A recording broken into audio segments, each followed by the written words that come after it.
In today's episode, the curious case of Sam Kerr, a global footballing superstar who managed to keep a big secret, an encounter with a police officer that's resulted in Kerr being charged with using racially offensive words. Today, we find out who knew what when and what happens now for the Matildas superstar.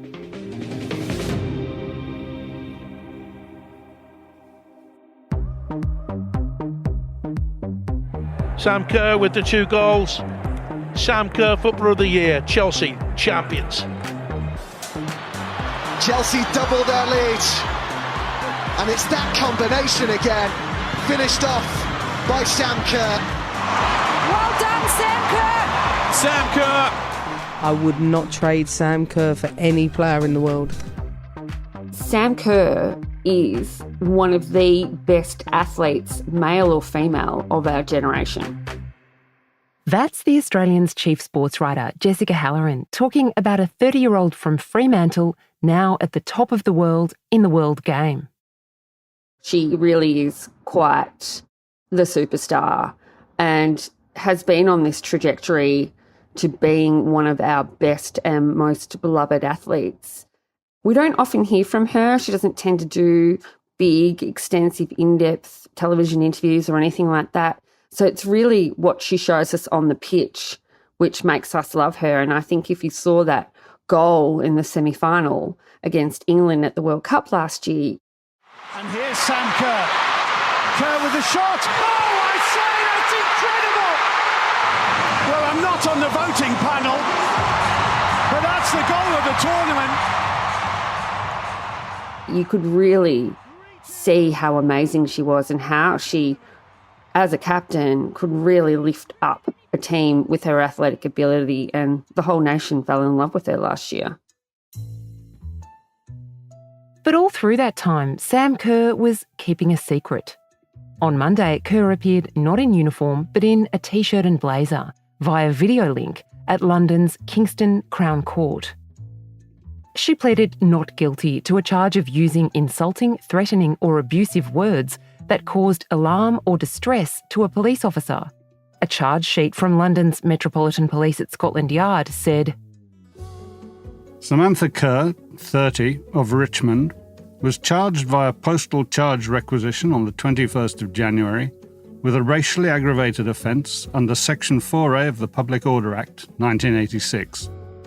The charge relates to an incident involving a police officer who was responding to a complaint involving a taxi fare on the 30th of January 2023 in Twickenham.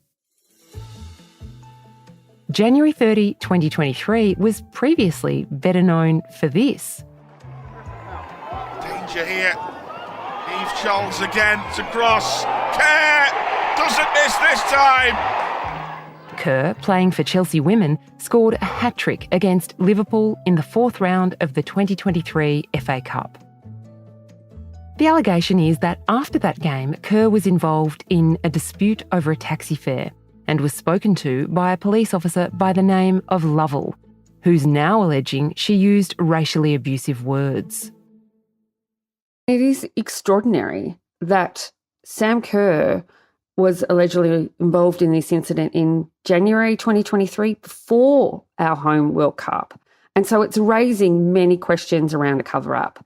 Who knew what, when, and did Sam Kerr keep this a secret the whole time? I guess those questions will hopefully be answered in the coming days. But yes, it was 6 weeks ago that she was actually charged for this offence, and it has really taken the gloss off her that she has been perhaps carrying around this secret, and the authorities are alleging they didn't know. Sources have told Jess Football Australia's board didn't know when they were presiding over a World Cup in which Sam Kerr was literally the poster girl. In court, the judge, Judith Elaine Coel, told Kerr's barrister Grace Forbes this: "We've used a voice actor." I understand that the defence is that she didn't intend to cause harm, harassment or distress to the officer. Her behaviour did not amount to it and it was not racially aggravated.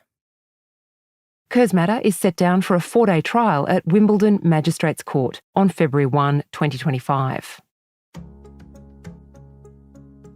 This is bad for Australian football and bad for Chelsea to have a superstar like Kerr embroiled in a racially sensitive allegation at a time when race is the most delicate topic of all in world sport. But the authorities have a lucky break of sorts. They don't have to make any tough decisions about standing Kerr down because she's already out with a serious injury, a ruptured anterior cruciate ligament that's ruled her out of the forthcoming Olympics and Chelsea women's present season. Jess, is that a get-out-of-jail-free card for Football Australia and for Chelsea, do you think? Yeah, definitely. It takes the spotlight off her. She can just convalesce at home and get better. And she's obviously not due to play at the Olympics this year, although they had hoped that somehow she'd stage some kind of miracle recovery. She is totally under the radar. And in her case, I guess that's very fortunate for her that she doesn't have to front up. This should have been one of the best moments of Sam Kerr's life. If she was not injured, she could have potentially been carrying the flag at either the opening or closing ceremonies. She would have been a candidate for sure. And she may, in fact, have been the person to help lift Australia to an Olympic gold medal. But now she's dealing with perhaps the greatest crisis of her professional and personal life. Yes, Jess, she's not been convicted of anything and the trial will play out before the courts in the United Kingdom. If she were convicted of this offence, what happens then? Could she still be someone who was a captain of the Matildas, for example? Oh, I think that she would probably have to step down from the captaincy. I think if she was found guilty, absolutely, she wouldn't be able to carry that mantle anymore.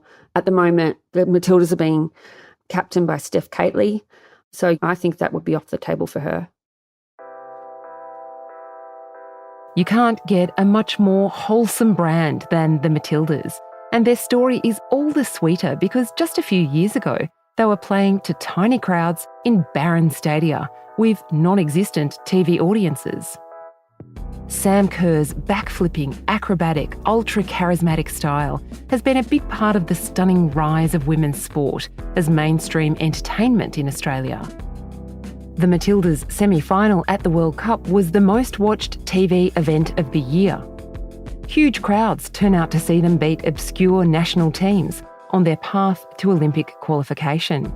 And the Kerr halo has cast a glow over the rest of the team, like 21-year-old Mary Fowler, now a major international sports marketing property. But behind the scenes, Football Australia has had its own problems with the Matildas.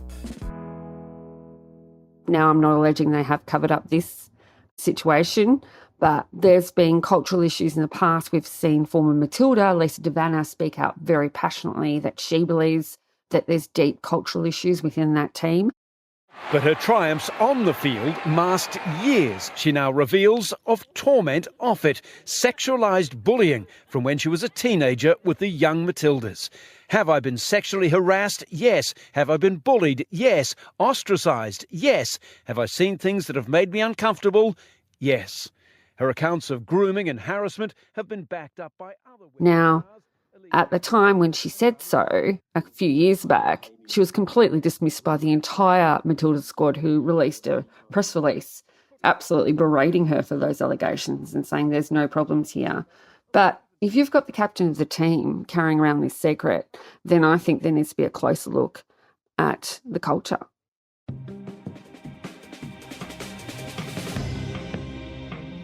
Coming up, the racism allegation that sullied rugby league's big moment.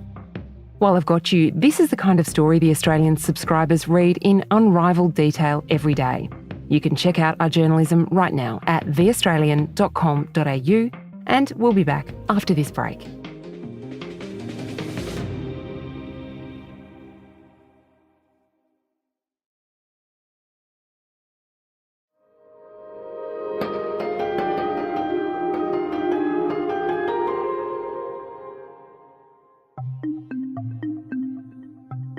A little over a decade ago, the Sydney Swans thrashed Collingwood in the AFL's annual Indigenous round at the MCG. But the victory was overshadowed by an incident that's reverberated throughout the code and Australian sport ever since. Adam Goodes, who is an Adnyamathanha and Narungga man, was the target of a racial slur hurled by a girl who was just 13 years old at the time. And unfortunately, it cut me deep and it affected me so much that, I couldn't even be on the ground last night to celebrate a victory, to celebrate Indigenous round. Racism allegations have swirled around Australian footy ever since. No adverse findings have been made in the independent investigation against any of the individuals against whom allegations have been made. It's also deeply sensitive in Australia's other tribal footy code, the NRL. It was allegedly the voice of a teenage boy hurling racial abuse at Rabbitohs star Latrell Mitchell.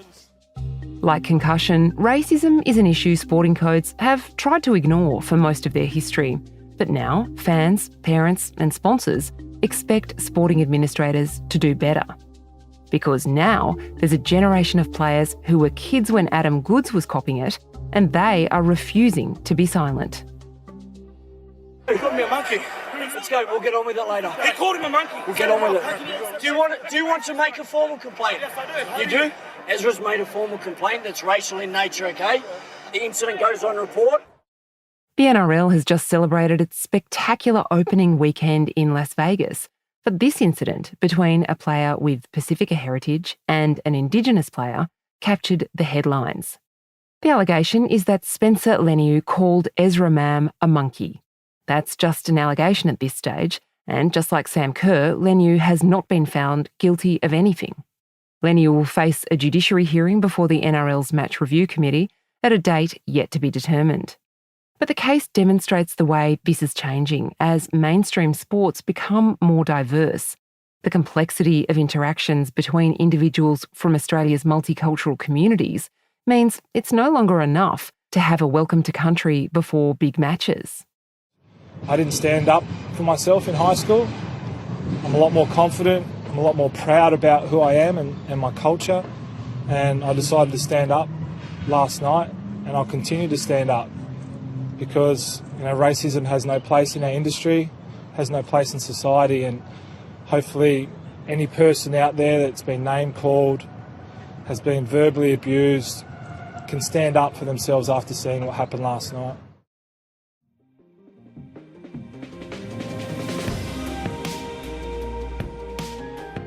Both these are developing stories, just like the Super Tuesday voting extravaganza going on in the United States right now. To find out live what's going on, join our subscribers at theaustralian.com.au.